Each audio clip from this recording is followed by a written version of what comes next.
마태복음 11장 16절 19절입니다. 새해를 주의 은혜로 맞이하게 되었습니다.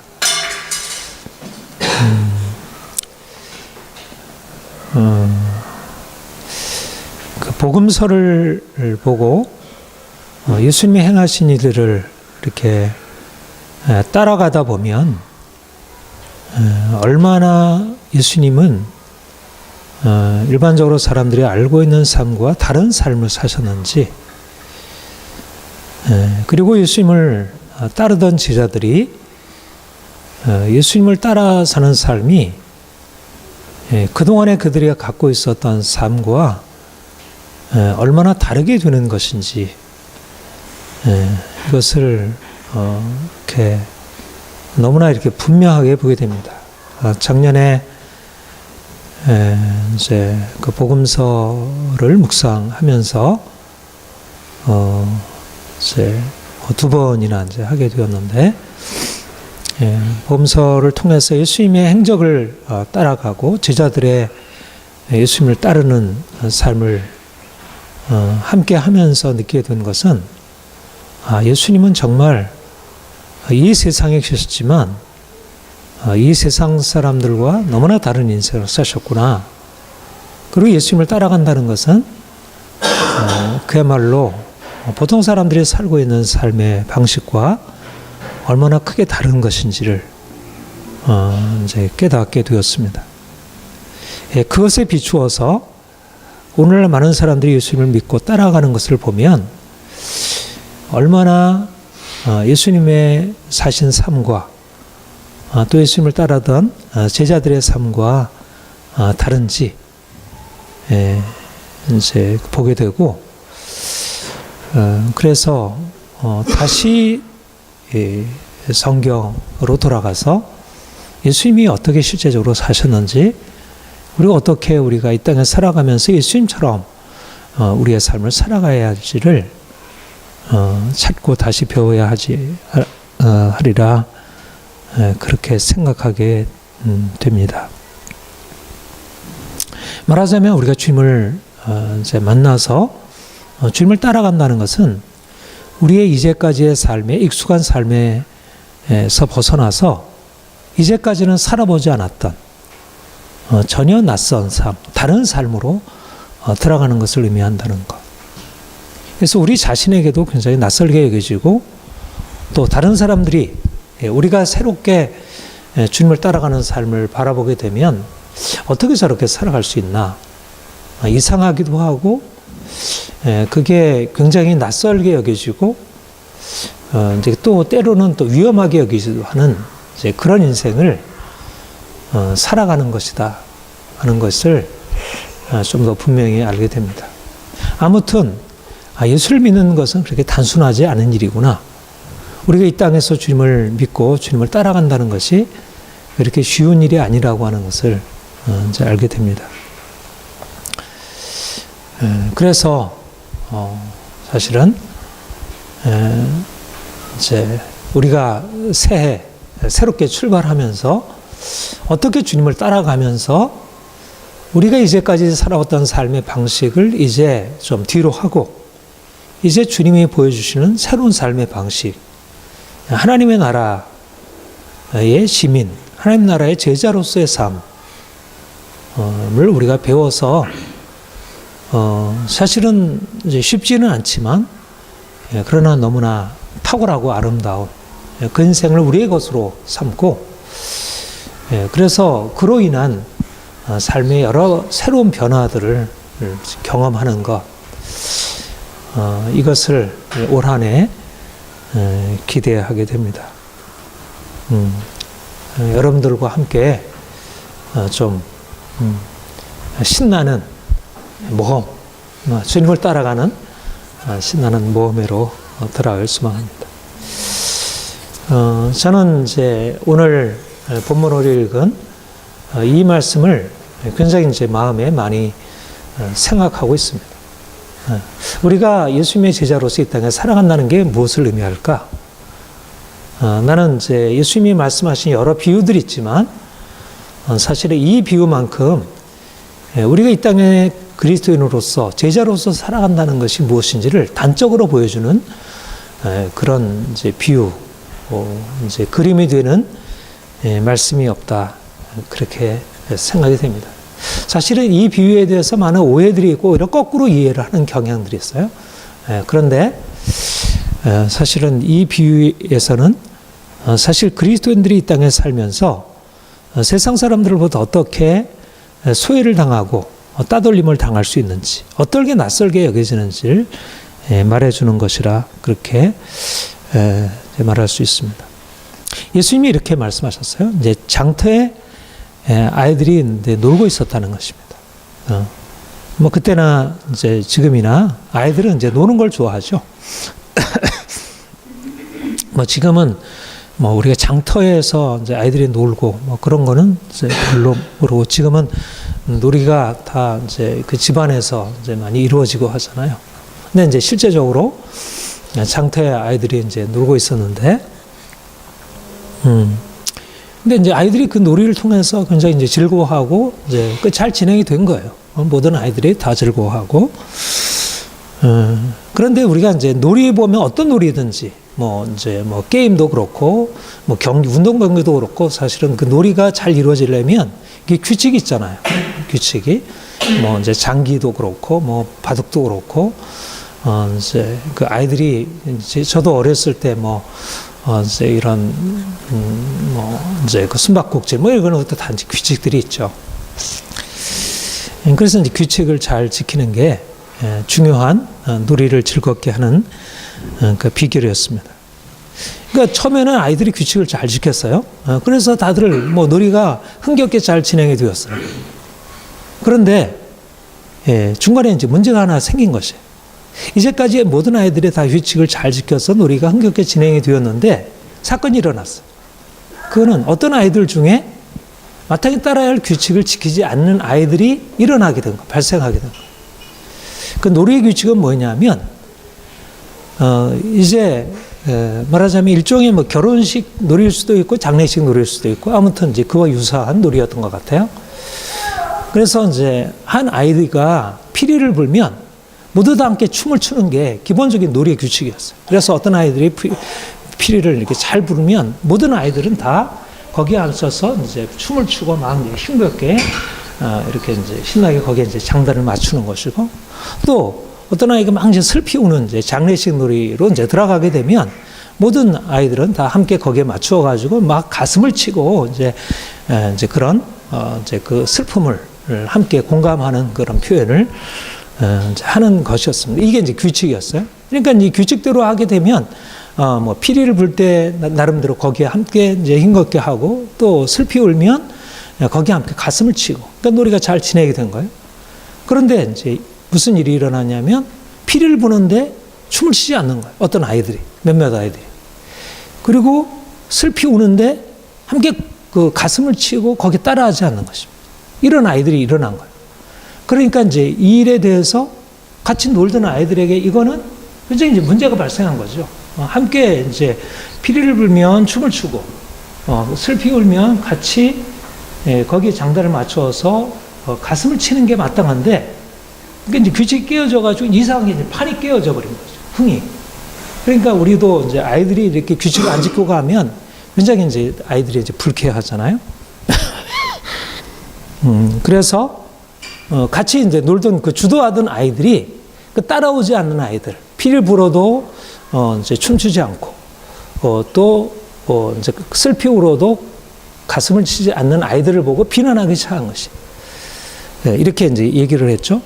우리가 너희를 향하여 피를 불어도 너희가 춤추지 않고, 우리가 슬피 울어도 너희가 가슴을 치지 아니하였다. 이게 바로 그 비난인 것입니다. 장터에 노는 아이들이 거기에 따라오지 않는 다른 아이들을 보고 비난한 것입니다. 그러니까 말하자면 그거는 그들 자신의 뭐 이유가 있을지 모르지만 전체의 어떤 놀이판, 함께하고 있는 어떤 일종의 놀이 공동체의 그런 것들을 깨뜨리는 것이라는 그 비난이 된 것입니다. 예수님이 이제 이 말한 비유의 핵심적인 내용이에요.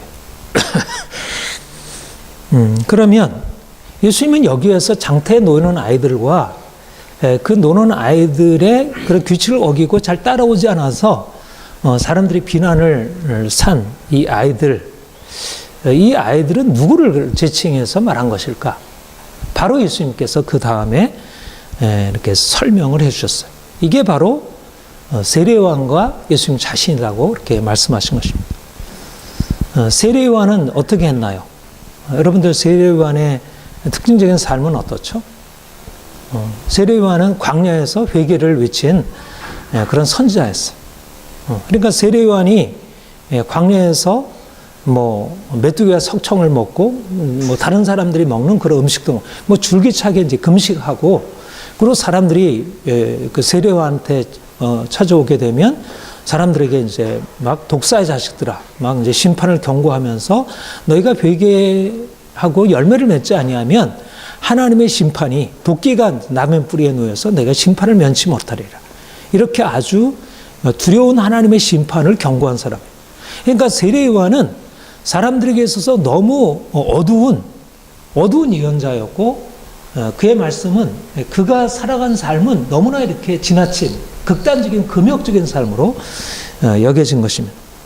그래서 유대인들이 세례요한을 듣고 세례요한이 하고 있는 것들을 보면서 때때로 그가 얘기하고 있는 것들에 대해서 어떤 부분에 대해서 공감도 되기도 하고 인정도 되기도 되지만, 그의 선포가 너무 두렵고 어둡고 또 그의 삶의 방식이 아주 극단적인 금욕적인 삶을 지향하였기 때문에 그것을 이제 받아들일 수 없고, 거기에 대해서 굉장히 당혹해하면서 세례요한에 대해서 이제 비난하게 된 것입니다. 그래서 유대인들이 세례요한에 대해서 말하기를 요한이 와서 먹지도 않고 마시지도 아니하며 그들이 말하기를 귀신이 들렸다 하더니, 그러니까 세례요한은 먹지도 않고 마시지도 아니하니까 그것에 대해서 이제 귀신이 들렸다 이렇게 비난하는 것입니다. 그러니까 말하자면 모두 다 함께 이제 피리를 불 때 함께 춤추고 노래하고 해야 되는데 세례요한은 먹지도 않고 마시지도 않고 저쪽에 앉아가지고 오히려 정반대 반응을 하고 있었던 것에 대해서 유대인들은 세례요한이 뭔가 당시의 사람들과 어울리지 않는다는 것이었습니다. 그래서 이제 비난을 했던 것이죠. 그런데 예수님이 이제 오셨어요. 예수님은 이제 세례요한이 바로 이제 그리스도라 지칭하면서 오신 분이에요. 그러니까 예수님이 오셔서도 여전히 마찬가지로 회개하라, 천국에 가까운 나라 말씀하셨어요. 그런데 예수님께서 행하신 것은 세례요한의 방식과 너무나 달랐어요. 세례요한은 먹지도 않고 마시지도 않고 이런 방식으로 해서 사람들을 굉장히 어둡게 하고 두렵게 만들었다면, 예수님은 오히려 오셔서 이제 천국을 선포하시면서 죄인과 세리들을 받아들이고 그들과 함께 먹고 마시고 즐거워하고 막 잔치를 보내신 거예요. 그러니까 바리새인들, 당시 유대인들이 생각할 때 세례요한의 그 금욕적인 삶도 너무나 이상하고 너무 지나친 것이었다면, 예수님께서 오셔서 죄인과 세리들을 받아들이고, 그것도 그냥 보통 사람들도 아니고 죄인과 세리들을 받아들여서 그들과 함께 먹고 마시고 즐거워하는 것은 도무지 이해할 수 없는 것이었어요. 그래서 그들이 가지고 있었던 이제 그들의 이제 관점에서 볼 때 예수님은 어떻게 보면 굉장히 타락한 죄인들 편에 서서 죄인들의 어떤 잘못된 삶을 조장하는 것처럼 그렇게 보인 것입니다. 그래서 이제 예수님에 대해서 비난하기를 인자는 와서 먹고 마시며 말하기를 보라, 먹기를 탐하고 포도주를 즐기는 사람이요 세리와 죄인의 친구로다. 말하자면 먹지 않는 세례요한에 대하여 이제 유대인들이 비난하기를 귀신 들렸다 이렇게 비난하고, 예수님은 이제 먹고 마시고 즐거워하니까 먹기를 탐하고 포도주를 즐기고 주인과 세리의 친구라 이렇게 이제 말했던 것입니다. 말하자면 세례요한이 금욕적으로 먹지 않고 하나님 앞에 이제 막 이제 회개만 이렇게 얘기하는 것에 대해서도 당시 사람들에게는 굉장히 이해할 수 없는 것으로 여겨졌고, 예수님이 오셔서 먹고 마시고 즐거워하고 세리 주인들을 받아들인 것에 대해서 이제 도무지 이해할 수 없는 그런 것을. 그래서 이제 장터의 아이들이 왜 춤추지 않는가? 왜 피를 보는데 춤추지 않는가? 왜 우리가 슬피 우는데 너는 이제 가슴을 치지 않는가? 그렇게 했듯이 이제 먹지 않는 세례요한에 대해서 왜 춤추지 않는가? 또 먹고 마시는 예수님에 대해서 왜 이제 함께 가슴을 치지 않는가? 이렇게 비난하고 배척한 것입니다. 이것이 바로 이제 당시의 사람들에게 예수님이 불러일으킨 반응이었습니다. 비유의 내용이 이해가 되겠죠? 예수님이 이제 뭘 말씀하셨는지. 그렇다면 우리가 왜 세례 요한과 예수님은 이렇게 당시 사람들과 이렇게 전혀 다르게 반응하시고 사셨을까? 왜 당시 사람들이 춤추는 것에 대해서 함께 춤추지 않고 당시 사람들이 가슴을 치는 것에 함께 가슴을 치면서 함께 하지 아니하시고 세례 요한은 그렇게 혼자 광야에 들어가서 이제 고독하게 이제 그렇게 어둡게 먹지 않고 슬퍼하고 있었으며 예수님은 왜 사람들과 함께 먹고 마시고 이렇게 즐거워했을까? 무엇이 이렇게 사람들과 다르게 했을까? 무엇이 했겠습니까? 당시 사람들과 세례 요한과 예수님을 다르게 만든 이유가 무엇이었을까? 그것은 바로 하나님의 말씀이 그들 가운데 임하신 것입니다. 하나님이 그들 안에 나타나신 것입니다. 세례 요한이 그렇게 광야에 들어가서 그렇게 한 것은 자기가 먹는 것에 대해서 별로 관심이 없어서도 아니고 특별히 세상에 대해서 불만이 많아서 세상 나 싫어 이렇게 해서 세상을 등지고 간 것도 아니고 그리고 예수님이 먹고 마신 것도 예수님이 먹는 걸 좋아해서 그런 것도 아니고 예수님께서 하신 것 세례 요한이 한 것의 가장 궁극적인 이유는 하나님이 세례 요한에게 나타나셔서 말씀을 주시기 시작하신 것이고 예수님도 마찬가지로 하나님의 영으로 충만해서 하나님이 이끌어 가시는 대로 반응하고 따라간 것입니다. 세례 요한이 하나님의 말씀이 그 가운데 임하자 그가 이전에 가지고 있었던 생각과 보통 다른 사람들이 가지고 있는 생각과 전혀 다른 것이 보이기 시작했습니다. 사람들은 이 세상이 나름대로 괜찮고 잘 돌아간다고 생각했어요. 세상에 이제 큰 문제가 없고 세상은 그냥 나름대로 이제 문제가 있지만 괜찮은 것이라 생각했어요. 함께 즐거워할 만도 하고 함께 춤출 만도 하고. 그런데 세례 요한이 하나님이 그에게 임하시고 하나님이 그의 마음에 비추심으로 말미암아 그에게 보여진 것은 인간이 얼마나 심각한 문제 가운데 있는지, 얼마나 심각한 죄인인지, 우리가 하나님의 말씀에 거슬러서 하나님의 심판과 진노가 어떻게 바로 가까이 우리 가운데 놓여 있는지 그것을 보게 된 것입니다. 그래서 더 이상 사람들이 즐기고 이제 함께 그냥 세상에 안이하게 평안하게 살아가는 삶에 머물 수 없었고 그런 광야로 들어가서 사람들이 먹고 즐기는 것을 거부하고 하나님 앞에서 자기의 죄를 회개하고 거듭거듭 하나님 앞에서 자기 자신을 세워가기 위해서 그래서 철저히 하나님 앞에서 자신의 거룩함을 추구하는 삶으로 자신을 바꾸기 시작한 것입니다. 그리고 사람들로 하여금 너희가 하나님을 이제 떠나서 이렇게 자기 욕망과 자기의 이제 그런 하고자 하는 대로 살게 되면 하나님의 심판을 피할 수 없을 것입니다. 하나님의 사람들, 주님의 제자들이 가지고 있는 게 무엇이 있을까요? 세상 사람들이 보는 것과 어떻게 다를까? 우리는 눈에 보이는 것에 따라서 이 세상이 그런 대로 잘 돌아가고 있다고 그를 받아들일 수 없다는 것입니다. 하나님의 관점에서 보면 얼마나 세상이 심각하게 하나님을 떠나서 심판하는 놓여 있는지 그 위기를 보게 되고 더 이상 그냥 함께 먹고 마실 수가 없는 것입니다. 그래서 오히려 다른 사람이 기뻐하고 즐거워할 때 오히려 모든 것을 끊고 하나님 앞에 자신의 이제 그런 죄를 고백하고 회개하고 어떻게든지 하나님 앞에서 서려고 한 것이죠. 예수님의 경우에는 어떠한가요? 예수님 역시 하나님이 그 가운데 임하셨어요. 그런데 예수님에게 나타나신 그 하나님은 세례 요한에게 계시하신 그 두려운 심판의 하나님이기보다 오히려 죄인을 위하여 놀라운 하나님의 사랑을 나타내시는 그 사랑의 하나님이었어요. 그래서 어떠한 죄인이라도 그에게 이제 그 하나님이 받아주시는 그 아버지 사랑, 그 사랑의 하나님이 그에게 계시된 것입니다. 그래서 예수님께서 나가서 그 사랑을 말씀하시고 많은 죄인들이 예수님께 나올 때 그들이 그 고통과 절망과 두려움 가운데서 인생을 방황과 고통스러워하던 그들이 주님의 사랑을 받아들이게 되고 그들이 이제까지는 자기 인생에 대해서 전혀 자신을 받을 수 없다고 생각했는데 나 같은 죄인을 받아주시는구나. 나 같은 죄인도 하나님의 사랑 안에 있을 수 있구나 하는 것을 깨닫게 되고 그 사랑 안에 들어와서 기뻐하고 즐거워하고 함께 먹고 마시고 즐거워할 수 있었던 것입니다.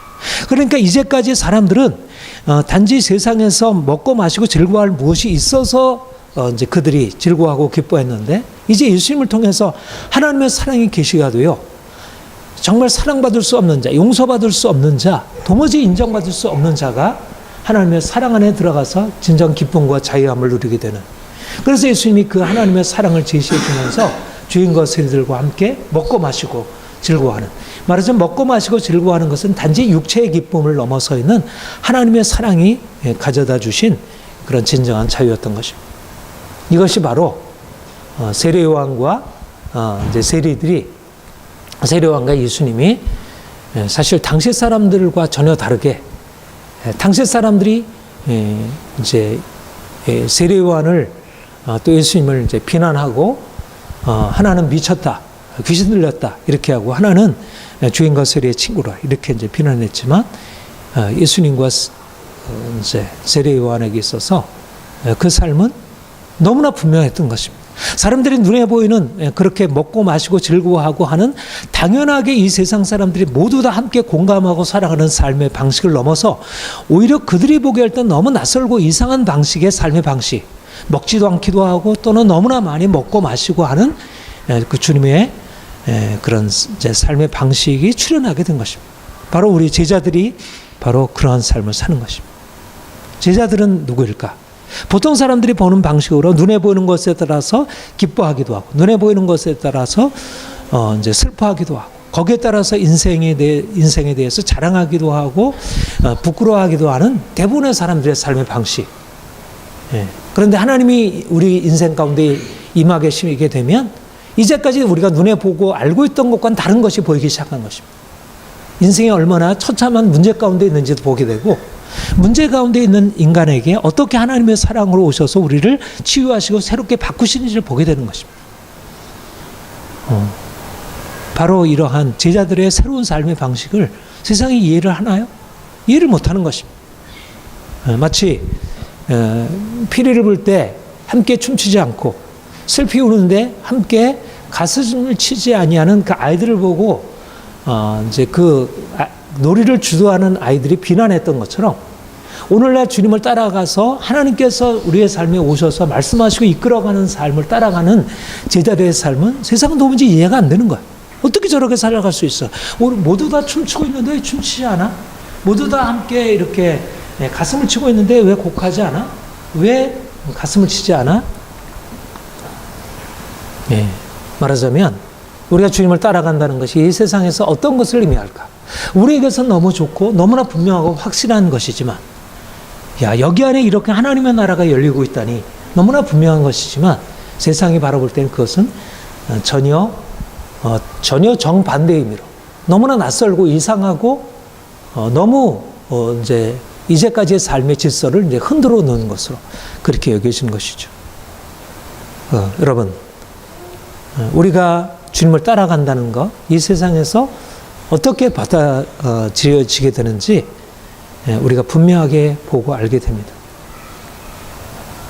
여기서 저는 좀 이렇게 정리를 하고 싶어요. 제자들이 이 땅에서 사는 삶이란 무엇일까? 일종의 소외로 나가는 길이라는 것입니다. 소외 운동이다. 첫 번째 소외는 이제까지 우리가 익숙하게 알고 있었던 삶에서 스스로 내가 하나님이 부르심을 따라서 거기서 낯설게 되고 떠나가는 것입니다. 마치 예수님과 세례요한이 이제까지 사람들이 알고 있고 당연하게 받아들이는 삶으로부터 벗어나서 전혀 다른 삶으로 들어가듯이 말하자면 함께 놀던 아이들 중에서 나와서 어떤 아이들이 함께 춤추지 않고 함께 가슴을 치지 않는 아이들로 다시 떨어져 나오듯이 우리가 주님을 만난다는 것은 이제까지 당연한 삶, 모든 사람들이 함께 어울리던 그런 삶에서 벗어나서 이제 주님이 우리 인생 안에 찾아오시면서부터 우리는 이전의 삶과 도무지 어울릴 수 없는 존재라는 새로운 사실을 발견하게 되고 스스로 거기에서 벗어나게 되는 것입니다. 제자란 누구인가? 이제까지의 삶에서 떨어져 나온 사람들입니다. 아브라함이 본토 친척 아비집을 떠나가듯이 너는 제자들이 네가 가지고 있었던 모든 것을 다 버리고 나를 따라오라 말씀할 때 예수님을 따라가듯이 이제까지 살던 자연스러운 삶, 이제까지 익숙한 삶을 떠나서 이제 하나님이 이끌어 가시는 전혀 낯선 미지의 세계로 들어가는 것입니다. 우리 자신에게도 두렵기도 하고 낯설기도 하고 또 이 세상적인 관점에서 볼 때 이해될 수 없는 그런 삶으로 들어가는 것입니다. 쉬울까요? 우리가 이러한 제자로서 이 땅에 살아가는 것이 쉬울 거예요. 결코 쉽지 않은 것입니다. 세상 사람들과 똑같이 반응하는 게 아닌가. 세상 사람들이 기뻐할 때 오히려 슬퍼하고, 세상 사람들이 슬퍼할 때 오히려 기뻐하고, 오히려 정반대의 방식으로. 왜냐하면 눈에 보이는 것과 너무 다르니까.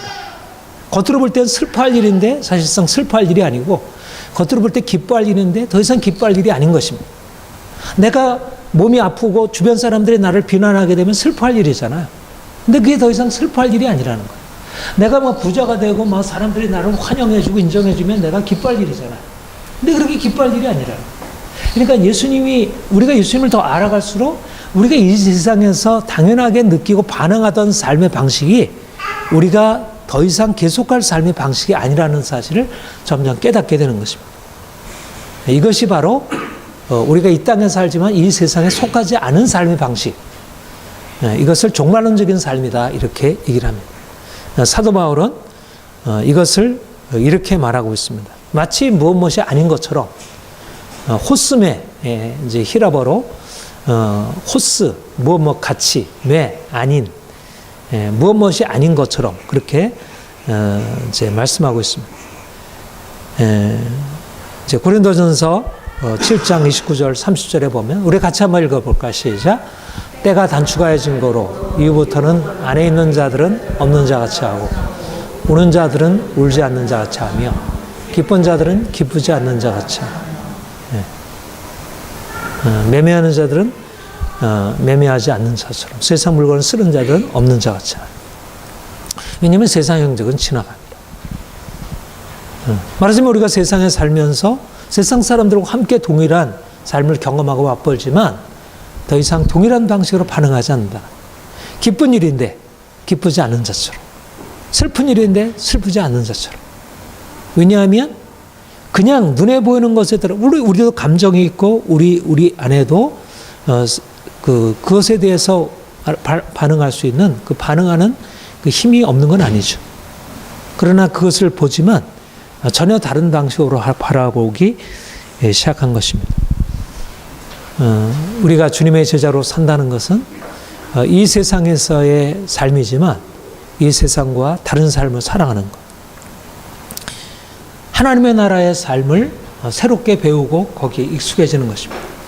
이것이 바로 이제 세상으로부터 소외되는 길이지만, 그래서 그것이 우리에게 때로 고통이 되지만 오히려 여기서 진정한 자유가 있다는 것. 바로 이렇게 우리가 이 세상에서 세상과 다르게 살아가게 되면 사람들이 우리의 삶에 대해서 야, 그거 대단하네. 야, 그런 삶도 어떻게 있을까? 그렇게 반응하는 것이 아니라고 했죠. 어떻게 반응한다고 했어요? 대부분 이상하게 여기고 왜 너희가 그렇게? 그거는 정상적이지가 않아. 그건 자연스러운 게 아니야. 그래서 이성적이 않아. 그건 상식적이지 않아. 그러면 안 돼. 이런 방식으로 반응하게 된다는 것입니다. 여기에 두 번째 소외 운동이 있는 것입니다. 우리가 주님을 따라가기 위해서 세상으로부터 자발적으로 나을 뿐만 아니라 세상이 우리를 밀어내는 거예요. 우리가 주님의 말씀대로 살아가게 되면 세상 사람들이 우리를 좋아하고 즐거워하는 것이 너무나 마땅하잖아요. 예수님은 진리의 길이니까. 예수님 안에서 진정한 삶이 있으니까 우리가 진리를 따라 살아가게 될 때 사람들이 그 진리 안에 들어와서 그들의 삶도 함께 변화되는 것이 마땅하잖아요. 근데 사람들이 그렇게 반응하지 않는다. 세상은 여전히 자신이 진리가 아닌데도 자기를 진리라고 생각하고 진리를 따라 나서는 사람들에 대해서 막아서고 그것을 비난하고 이상하게 여긴다는 거예요. 예수님이 이 땅에서 그렇게 대접을 받으셨고 모든 하나님의 사람들이, 제자들이 이 세상에서 그렇게 대접을 받았던 것이죠. 그러니까 진리를 따라감으로 인해서 사람들로부터 환대를 받고 인정을 받는 방식으로 살아간다면 우리가 진리를 따라갈 만하잖아요. 이 세상 속에서 뭔가 진리를 따라가면 사람들이 모두 다 인정해 준다면, 그런데 오히려 진리를 따라가면 따라갈수록 우리 스스로도 여러 가지 힘겨움을 겪을 뿐 아니라 오히려 이제 사람들로부터 비난과 박해, 그 다음에 따돌림, 그리고 뭔가 이제 그들과 함께 할 수 없는 그런 것이 나타나게 된다는 것. 우리는 주님께 속한 사람들입니다.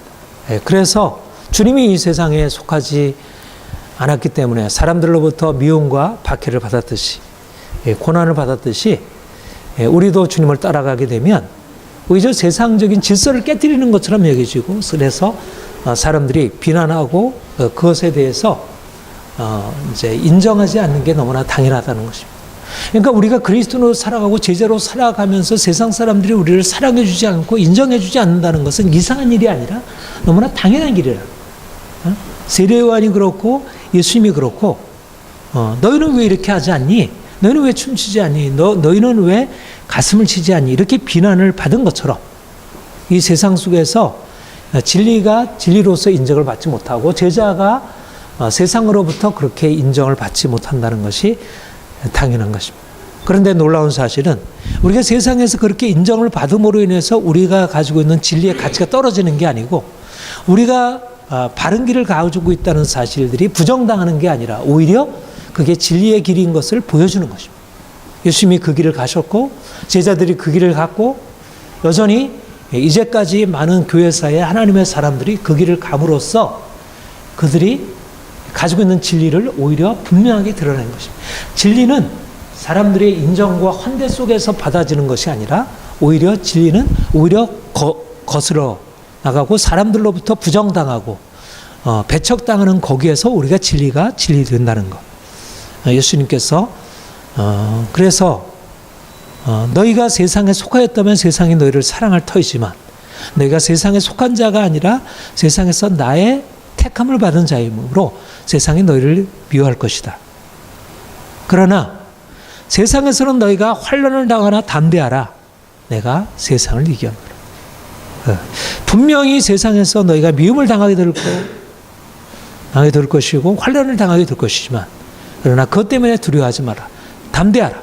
왜냐하면 내가 세상을 이겼기 때문에. 주님의 뒤를 따라서 진리를 따라서 고난을 받고 이제 미움을 당하게 되면 오히려 주님이 궁극적으로 이루신 그 승리, 거기에 도달하게 된다는 것입니다. 주님이 우리를 이 놀라운 생명의 길로 우리를 부르셨습니다. 우리가 주님을 따라간다는 것은 세례요한이 그러했듯이, 예수님이 그러했듯이 세상으로부터 그렇게 인정받을 수 있는 것이기보다는 오히려 따돌림받고 비난받을 수 있는 길을 선택하는 것입니다. 그러나 세례요한이 그렇고 예수님이 그러하셨듯이 바로 그 길을 갈 때 우리에게 주어지는 영광은 너무나 놀라운 것입니다. 우리가 올 한 해 세상을 거스르는 제자, 그 세상의 길과 다른 길을 감으로써 세상이 불편해하고 우리가 세상에 그 어떤 낯섦을 주는 제자의 삶을 살아간다는 것이 그렇게 쉬운 일은 아니라 할지라도 이게 얼마나 아름답고 영광스러운 것인지 우리가 주님의 제자로서 올 한 해 잘 따라가기를 원하고 이제 정말 진정한 제자로서 성공적인 삶을 살아가기를 소망합니다. 함께 기도하겠습니다. 주님, 우리가 주님을 따라가는 것 쉽지 않은 십자가의 길임을 고백합니다. 세례요한이 하나님의 말씀을 전파하고 하나님의 말씀에 따라 살아가게 되므로 그가 많은 사람들에게 비난과 미움을 받고 결국 목배임을 당해서 죽었습니다. 예수님이 하나님의 아들로 진리의 빛으로 이 땅에 오셔서 많은 사람들을 자유케 하고 진리로 인도했지만 사람들은 예수님을 배척하고 대적하고 결국은 십자가에 죽이기까지 했습니다. 주님, 우리가 주님을 따라가는 길이 쉽지 않고 어려운 십자가의 길임을 압니다. 주님, 우리로 하여금 날마다 주님 편에 서서 살게 하옵소서. 세상 두려워하지 아니하고 주님 따라서 이 십자가의 길을 가길 원합니다. 세상에서 미움을 당하지만 오히려 그것이 우리를 더 강하게 하고 담대하게 하고 오히려 세상을